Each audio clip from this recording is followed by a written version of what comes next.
Welcome back to my channel. Today we're going to do a January reading wrap up. I read 21 books in January with varying degrees of success. This month felt so incredibly long and I didn't particularly feel like having any thoughts, so I think that's why I read so many books. 21 might not be a lot for everybody, but 21 is definitely a lot for me. And I thought we could talk about them in the order of most unhinged to least unhinged. Not necessarily my enjoyment of them, but just how unhinged I thought they were.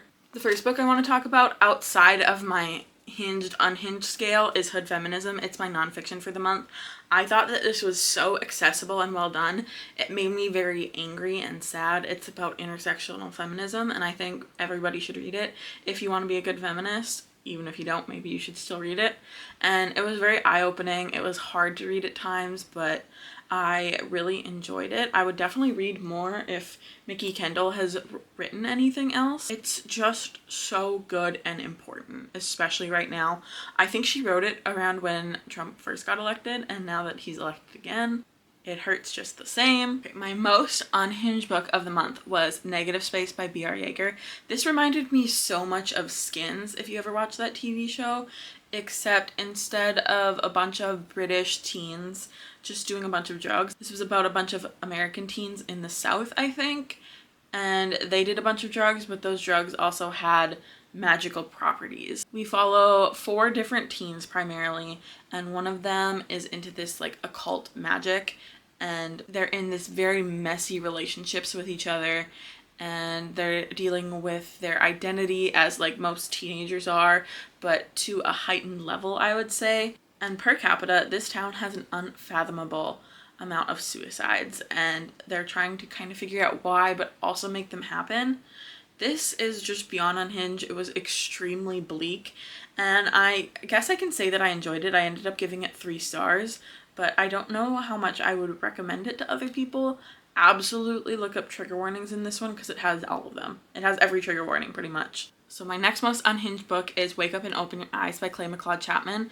This is about facts, news, and how it's absolutely just bogging down everybody's brains and turning them into these caricatures of themselves and monsters. We're following a nuclear family and the dad is just glued to the front of the TV. The mom is sucked into this wellness craze. The son is addicted to porn. And the younger son is not allowed to have a tablet, so he's normal but watching the horror that is happening with his family. And I think that there's a daughter at one point, but she's just like separate, kind of. It's very odd, super unhinged. It's an apocalyptic story. It's my first Clay McLeod Chapman, and I'm really excited to read more from him. You know those usually literary fiction stories of watching women slowly become unhinged? This isn't like that at all. She is unhinged from page 1, day 1. It's so good. It's kind of like if Amelia Bedelia were evil. This is about Winifred Nutty, and she goes to be a governess for these horribly rich, spoiled children, but she also has ulterior motives, and her internal monologue is so dry and so funny. I love this. Also, like the Victorian era vibes are super there. It's very vibey. I would look up trigger warnings, especially if you're super sensitive to violence against children. This is not for you. Not at all. But I really enjoyed it. I ended up giving this 4.5 stars, and it comes out February 4th. You might be seeing this before it comes out. This Is Where We Talk Things Out by Caitlin Moreau was bonkers. It's a thriller novella. It was exactly as long as it needed to be. The way that the narcissistic parent is portrayed in this book made me so angry. I was so heated. I liked it a lot. I gave this 5 stars. Cosmology of Monsters by Sean Hamhill is unhinged in a bad way. I gave this like 2 and some change stars. There is these pedophilic undertones that I just could not get over. The first third of this book is about a family kind of losing their father to what we think is schizophrenia and then cancer. And it just felt like a slice of life family story that I was not into at all. There wasn't a whole lot of supernatural horror in it, which looking at this you would think it would be. And then we follow them 6 years later when the youngest son finds this monster and befriends it. It like sleeps in his bed and stuff, but then later they become lovers when he's like 16. It's just really gross. I just couldn't get over certain aspects of this book, along with it being boring at times. Not for me. Next, I want to talk about At Dark I Become Loathsome by Eric LaRocca. I enjoyed the horror aspects of this story. However, I read this first on audio, and how many times the character says, "At dark, I become loathsome," is super, super annoying. And also the internal narrator's voice is very whiny, and I couldn't get over that either. He's obviously gone through a lot of traumatic things and is dealing with his queerness and his identity, but I just could not get over the way that he sounded, so I ended up giving this is like a really high 2-star or a really low 3-star. I would still recommend this to people because I thought the horror in it was really good. It reminded me of Exquisite Corpse, which I also gave a 3-star, but the voice that Eric LaRocca used in this book just made me very angry, irritated. It was not supposed to be enjoyable, but like I didn't find any joy out of it at all. Next is Guillotine by Delilah S. Dawson. I enjoyed this one. I gave it 4 stars. It reminded me a lot of Ready or Not, and I think the comps on this one are Glass Onion and Saw, and I totally see that too.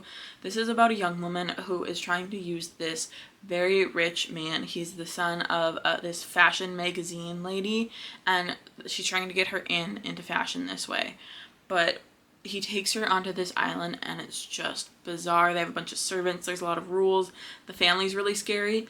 And then all of the servants revolt while she's there. They had tried to get her to go away, but she wants this job so bad.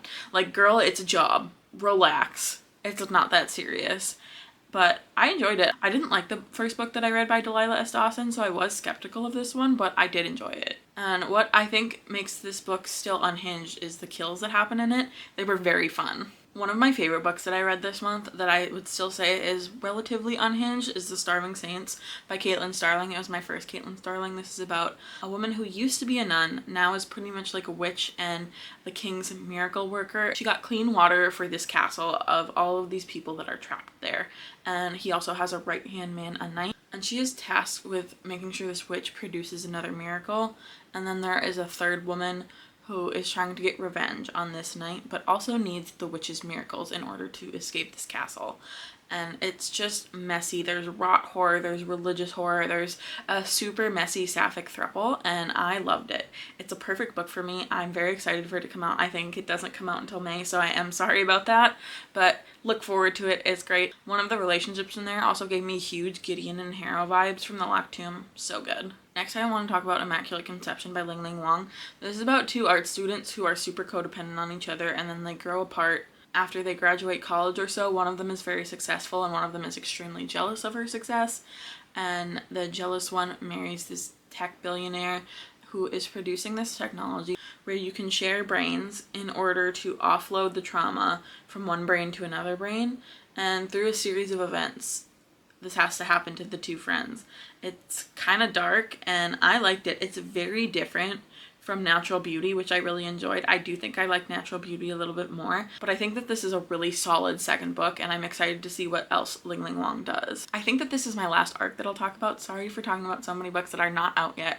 I know it's super frustrating to wait, but I read I Can Fix Her by Ray Wilde. This is another time loop situation. It is comped to At Dark, I Become Loathsome, and This Is How You Lose the Time War, and I can see those 2 comps for sure. This is about being in an abusive relationship, and until you're on the outside of it, it's hard to see how to get out and how to want to get out. I thought that it was so well done. The narration style initially was confusing to me, but when we got the reveal at the end, it was so good. I'm excited to read more from Ray Wilde. I know she has a few other books out. I feel like now we're into the average amount of unhinged in a book that you would expect from at least the books that I read. And first I'm going to talk about Old Soul by Susan Barker. This is a possession story. It's kind of like Southern Gothic Western-ish. It's about 2 people who miss a flight, and then by having dinner together, they discover that they both lost loved ones in the same way to the same person. And one of them goes on a bit of an investigative journalist spree to find this woman. And we see her possess people over the course of about a century, and also see her actively trying to possess someone today. It's a really solid possession story. I think the body horror in it is also pretty good. I enjoyed it. I gave it like a 3.75 to 4 star. Hex by Thomas Oldhuveld is a book that I have had on my TBR for quite a while, and I'm so glad I finally got to it. I think I may reread this in the spooky season because it's perfect for it. It's about a town where nobody can leave. If you do leave for too long, you start having these like suicidal ideations and you'll kill yourself. There's also this witch, and she just kind of floats around and hangs out. As long as you don't poke at her, she doesn't poke back. They just kind of deal with her in this town. And they definitely actively discourage people from moving there, or at least they try to. It's not always successful. And then someone pokes the witch too hard and the town has to deal with it, and just a bunch of bad things happen. It's a very fun horror, I'd say. I gave this 4.5 stars. Next is But Not Too Bold by Hashe Puello. This is a novella. It's a sapphic monster romance. It's very gothic. I liked it a lot. I gave it like a 3.75 to 4 star. I thought it was a really decent first book, and I thought the vibes were great. If you do want to read this, it comes out in February, but I think it would be a perfect fall book. It's just super, super vibey and creepy. It's what I would call cozy horror. Now we're in the not totally unhinged territory. Not completely hinged, but not super unhinged either. And I want to talk about Blood Over Brighthaven. This was so good. This is by Emma Long. It's now traditionally published. I loved it so, so much. This is about Siona. She's the first woman ever admitted into this magistry. She's the first high mage. It's a very prestigious position where she practices magic. She's experiencing misogyny. She's also essentially forced to take this assistant, and he is of this race that is deemed less than. They're kind of seen like animals. And it's very eye-opening to her that she is not the most marginalized person in the world, and she was extremely frustrating at times. Like, you're not supposed to like her, but I love this story. I gave this 5 stars if you could not tell. I also read the first 2 books in the 5 Penalties series. I had the arc for the 3rd one. I mean, I still do, and it came out at the 28th of January. I just haven't gotten to it yet. There's a lot of things going on in these books. They have items imbued with magic, and that's kind of the only way to use them. They have masks imbued with people's essences, and you can get their memories and stuff, but you also aren't super in control while you're wearing the mask. They're trying to stop a serial killer in this one. They're trying to figure out soul magic in this one. It's a very complex world, and at times I was confused, but I love the characters. There's a big will they won't they couple in this that I loved. I love the magic system. I just love this world. They take a time tax when you're born, and you pay for things with time, like your lifespan. And in theory, a very rich person could live forever. I love the series. I can't wait to get to the 3rd one. I just didn't have time for it this month. I don't even know if I'll have time for it next month, which is super frustrating, but I love these books. It's a solid 4.5 star series for me right now. Daughter of Smoke and Bone by Laini Taylor, you can tell was written in the era it was written in, and I think that's part of what made it so enjoyable for me. It gave me the Shadowhunter series by Cassandra Clare. It gave me Buffy the Vampire Slayer. It felt very nostalgic for me, though I hadn't read it yet, and I really liked it. I'm excited to continue with the series. I think YA fantasy at this point has gotten very formulaic and is boring at times for me. This one was not boring at all. I loved it. Now we're in hinged, possibly too hinged territory. Faebound by Sara Al-Arifi. This felt like a pretty average romantasy, but there was just something about it that I really enjoyed. I ended up giving this 4 stars. I think that I just hadn't read a romantasy in a while, and it scratched that itch for me. It was pretty basic, but I liked it.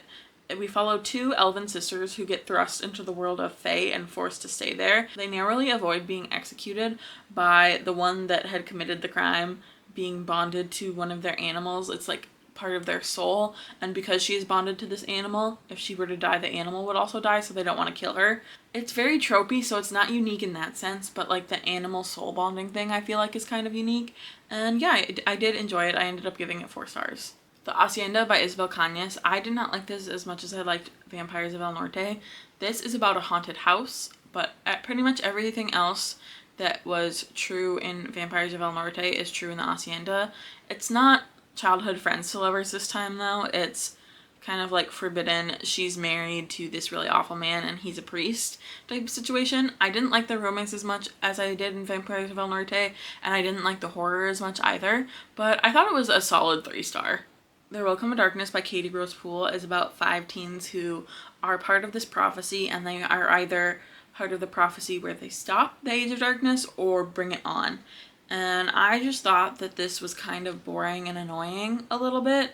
There were certain aspects of the magic system that I thought that were interesting, but it reminded me so much of Six of Crows, except it did not have found family and it did not have a heist, which are the two best things about Six of Crows. This was just like a kind of low 3-star book for me, and I won't be continuing in the series, but at least it's off of my shelves. And lastly, we have the most hinged, most boring book I think that I might have read this month, and that's A Dark and Drowning Tide by Alison Saft. This is about two naturalists. It's a sapphic story. The romance in this was excellent. I would read something else that is romantic by Alison Saft, but the fantasy part of this, the journey part of this, was incredibly boring, incredibly slow, and it just was not for me. I need a lot more action in my fantasy. I need something to be happening. And they just kind of hung around a lot, and I was just not into it. Like, someone got murdered. There was a lot of moving pieces, but it also felt like nothing was going on, and I don't know how she managed that. It was just kind of a low 3-star for me. I did read 21 books this month. These are my stats from Storygraph that I've really been enjoying using, actually. Let me know your favorite book that you read this month. If you like this video, please subscribe. I'm trying to post twice a week. And if you've made it this far, leave me a door emoji, and I will see you later in the week. Bye!